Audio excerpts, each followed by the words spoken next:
Setelah hampir 11 bulan memerangi pandemi, kemarin 26 Januari 2021, Indonesia menjadi negara pertama di ASEAN yang melaporkan total 1 juta kasus akumulatif. Benarkah angka psikologis baru total kasus COVID-19 ini merupakan pertanda bahwa puncak pandemi kian dekat atau justru sebaliknya? Selengkapnya kami paparkan dalam Sudah Sejuta Lebih, COVID RI Masih Bullish.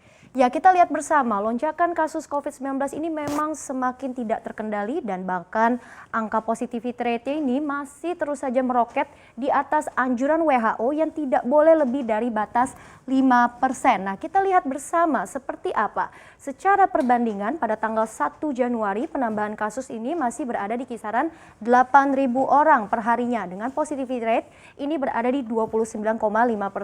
Namun selang 2 pekan kemudian kita lihat kurvanya terus meningkat, bahkan pada tanggal 13 hingga 16 Januari di mana kebijakan PPKM ini sudah berlangsung, malah kasus harian pada 4 hari periode tersebut menembus rekor tertinggi selama berhari-hari beruntun dengan rasio penularannya ini sampai 31,4%.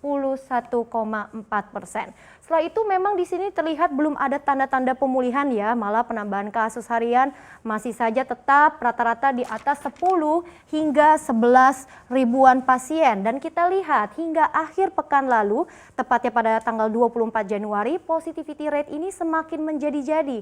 Pecah lagi rekor di 33,2% hingga kemarin Selasa 26 Januari akhirnya Indonesia resmi melewati 1 juta kasus akumulatif dengan penambahan lebih dari 13.000 pasien dan rate positivity-nya ini berada di 27,2%. Nah, selain capaian dari 1 juta kasus ini yang jadi perhatian besar, tingkat kesembuhan kemarin memang berhasil ya memecah rekor di atas 10.800 yang berhasil sembuh. Tapi sayangnya yang patut diwaspadai adalah rekor korban jiwanya yang juga sudah mencatatkan rekor tertinggi hingga 336 korban jiwa dalam 1 hari. Nah, sebenarnya kalau di-recap bagaimana sih perjalanan pandemi COVID-19 di tanah air ini hingga akhirnya kok bisa melewati total 1 juta kasus? Apa saja faktornya kita lihat di slide berikutnya. Nah, kalau dilihat secara timeline, sumbangan lonjakan positif kasus COVID-19 ini selalu saja terjadi tidak selang berapa lama usai ada libur panjang. Bahkan kenaikan setelah 2 pekan dari periode libur ini rata-rata di antara 30 sampai 40%.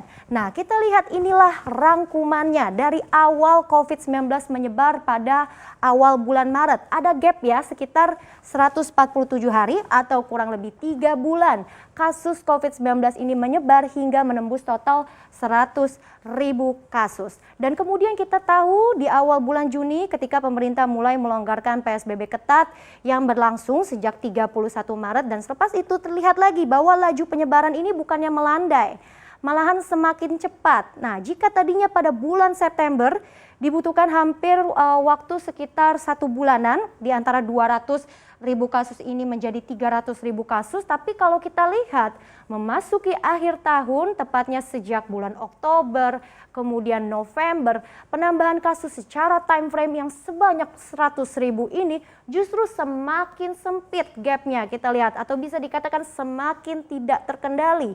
Dari data ini ditunjukkan bahwa sejak bulan Desember kita lihat ini hitungannya hanya beberapa pekan saja atau belasan hari kasus COVID-19 terus mencatatkan kenaikan yang tajam. Bahkan rata-ratanya adalah 100.000 kasus dalam kurang dari 20 hari. Nah, hingga sekarang kasus kumulatif COVID-19 sudah mencapai 1 juta.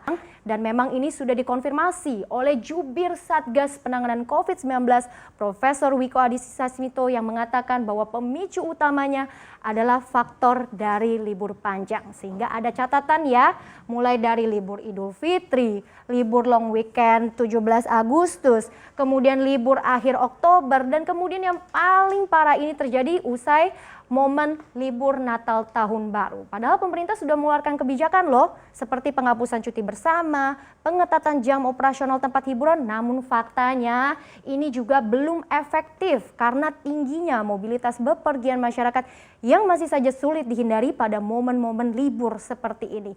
Nah, mau bagaimanapun fasilitas kesehatan lagi-lagi harus kewalahan menangani pasien baru COVID-19. Kita lihat padahal sejak pertengahan tahun lalu sudah diperingatkan bahwa ada ketidakseimbangan antara kapasitas rumah sakit dengan pasien baru COVID-19. Nah, Rumah Sakit Online Kementerian Kesehatan mencatat ada 11 provinsi yang kapasitasnya ini penuh dan melampaui batas anjuran WHO sebesar 60%. DKI Jakarta jadi provinsi tertinggi dengan tingkat keterisian 85,76%.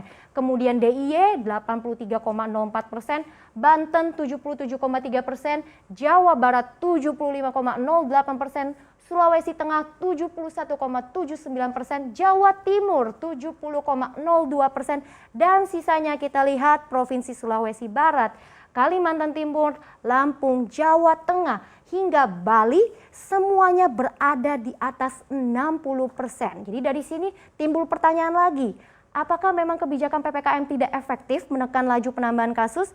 Mengingat di antara 11 provinsi ini mayoritas merupakan wilayah Provinsi Jawa dan juga Bali yang saat ini masih menjalani pemberlakuan kebijakan PPKM.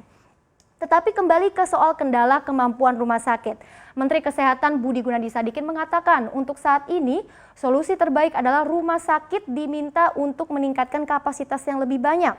Nah, selama ini ternyata di luar Wisma Atlet dan juga rumah sakit darurat, kapasitas rumah sakit rujukan hanya menyediakan 30% pasien ataupun ruang perawatan untuk pasien, sementara ruang ICU ini hanya sebanyak 5%. Nah, ini 1 tahun sudah loh, hampir 1 tahun Indonesia melawan pandemi, tapi masih saja ya banyak tantangan yang menyelimuti. Apakah kita memang sudah menuju puncak penularan? Kalau kita lihat dan kita tentu ingat seperti apa berbagai proyeksi terkait kapan Indonesia bisa melewati puncak dari pandemi, ketika pemerintah juga sempat loh memprediksi kalau kasus COVID-19 akan memuncak kira-kira pada Agustus sampai September tahun lalu, tapi ternyata perkiraan itu pun juga meleset dan sekarang justru kasus harian ini naik berkali-kali lipat dari waktu itu yang hanya di antara 2.000 sampai 4.000 per harinya. Nah, apakah dengan adanya program vaksin sekarang 1 juta kasus kemarin itu adalah puncaknya? Para pakar tidak menganggap demikian. Justru ahli epidemiologi dari Universitas Griffith Australia, Diki Budiman, berpandangan vaksin bukanlah satu-satunya kunci memerangi pandemi karena belum bisa diprediksi bagaimana persentase penurunan jumlah kasus setelah program vaksinasi berjalan, apalagi juga belum ada bukti kalau efikasi dari vaksin sekarang bisa menyumbang berapa besar penurunan kasus usai disuntikan. Nah, itu dia ya mengapa vaksin bukanlah solusi ajaib. Dan kalau kita lihat lagi, pemerataan distribusi vaksin secara global ini juga jadi perhatian. United Nations mengatakan sudah ada kesenjangan besar antara negara bagian utara dunia dengan negara bagian selatan dunia. Seperti artinya adalah negara-negara Amerika Serikat dan juga negara benua Eropa dengan negara seperti di benua Afrika dan Asia. Atau dalam hal ini artinya adalah negara maju dengan negara yang berkembang. Nah, memang kebanyakan negara di utara sudah mengamankan jumlah vaksin dalam skala besar. Tapi sayangnya itu juga belum terjadi pada negara selatan dunia atau negara berkembang. Padahal ada hampir 90% populasi dunia yang tinggal di sana. Jadi jika program vaksinasi tidak merata, maka kemungkinannya yang dikhawatirkan adalah transmisi atau mutasi dari virus ini masih saja terus berlanjut dan ujung dari pandemi ini pun belum kunjung terlihat titik terangnya. Nah, akhirnya apakah selepas 1 juta kasus COVID-19 kemarin pemerintah akan jadi mengambil intervensi lebih ya untuk memperkuat penanganan pandemi atau bagaimana?